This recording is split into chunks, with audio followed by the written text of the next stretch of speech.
Existen numerosas circunstancias que condicionan la labor creativa de los artistas.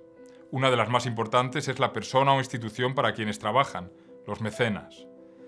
Durante los siglos XV al XVIII, la mayor parte del arte de calidad, la mayor parte del tipo de arte que ha entrado en la historia del arte, se hacía por encargo, ya fuese para un individuo o para una institución, como la Iglesia o como un gremio.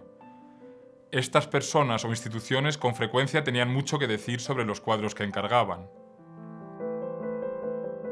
Durante el Renacimiento, los reyes, los aristócratas y los miembros de las élites urbanas comenzaron a gastar grandes sumas de dinero en encargar cuadros y otro tipo de obras de arte, compitiendo unos con otros para mostrar su poder, su dinero y su sofisticación. Aquí veis un cuadro alemán del siglo XVI, de un pintor a quien no conocemos. Muestra a Cristo, rodeado de las personas que pagaron el cuadro. Este tipo de retrato, en el que el mecenas se muestra dentro de una escena, generalmente religiosa, se llama retrato de donante.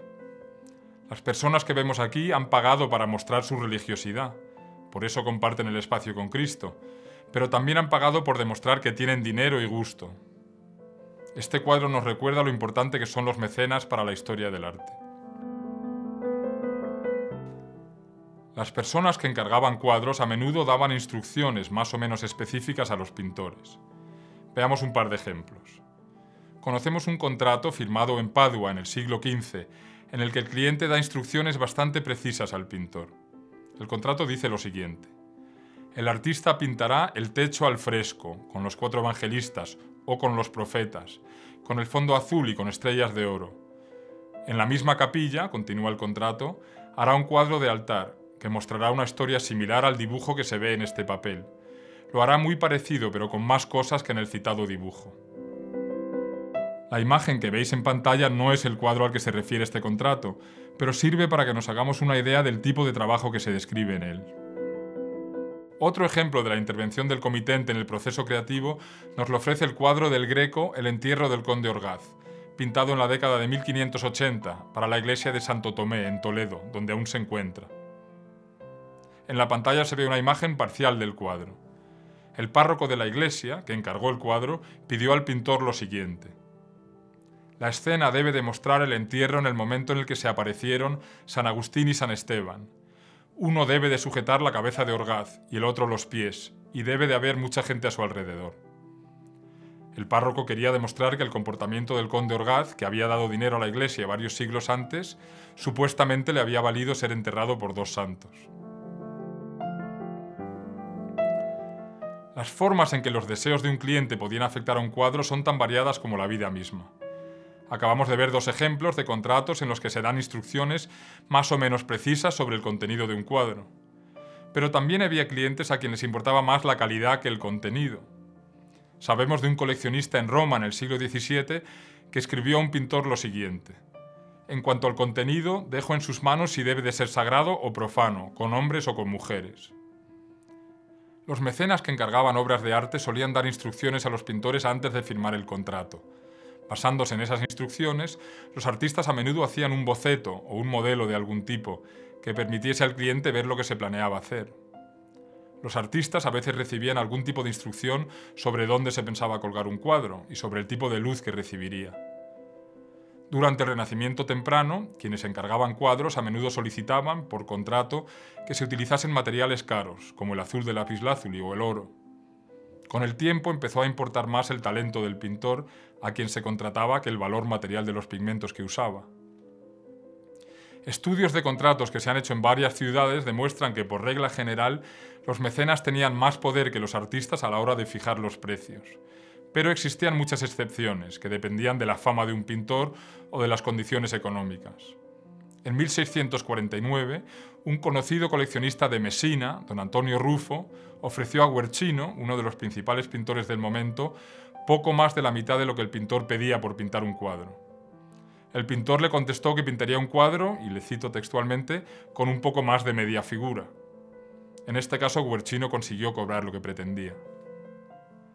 El puesto de mayor prestigio que podía tener un pintor era el de pintor de corte, especialmente donde había grandes cortes monárquicas, como en Londres, Madrid y París.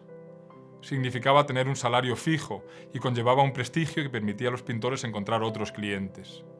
Como contrapartida, los pintores de corte estaban sujetos a la estricta jerarquía y costumbres de la sociedad cortesana.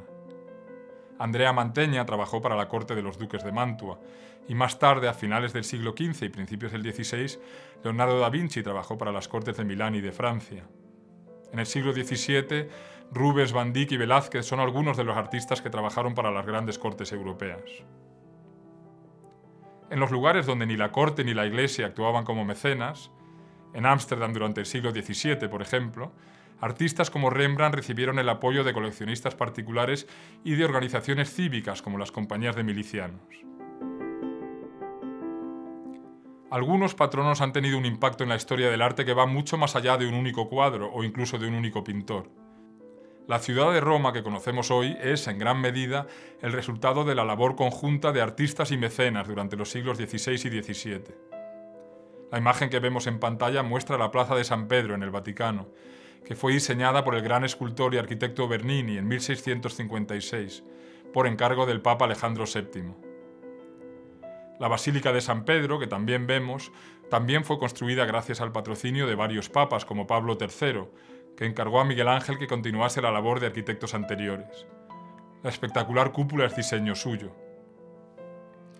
Otros ejemplos de grandes mecenas que han definido el gusto de una época son la familia Medici en Florencia, los reyes de España, sobre todo Felipe II, que reinó en la segunda mitad del siglo XVI, y Luis XIV, rey de Francia. Durante la segunda mitad del siglo XVII, Luis XIV se convirtió en el modelo a quien imitaban todos los reyes y nobles europeos. Dedicó grandes recursos a la construcción y decoración de numerosos palacios, y creó fábricas de tapices y de otras artes decorativas. En la imagen veis el Salón de los Espejos, del Palacio de Versalles, que el rey mandó construir en 1678. Esta sala tiene más de 70 metros de largo y casi 600 espejos. El rey adquirió un enorme poder en cuestiones de imagen. Creó academias de pintura y de escultura a través de las cuales enseñaba a los artistas a seguir su gusto. El resultado aún se puede ver en París, donde todo nos parece hecho con buen gusto. Como contrapartida, podemos sentir que una idea tan clara de lo que significa el buen gusto puede resultar opresiva, que puede abrumar cualquier rasgo de individualidad o de libertad. Pero es indudable que la labor de Luis XIV elevó el nivel de calidad del arte y el diseño de su tiempo. Todos los ejemplos que hemos visto demuestran la importancia que las opiniones y gustos de los mecenas tienen para la historia del arte.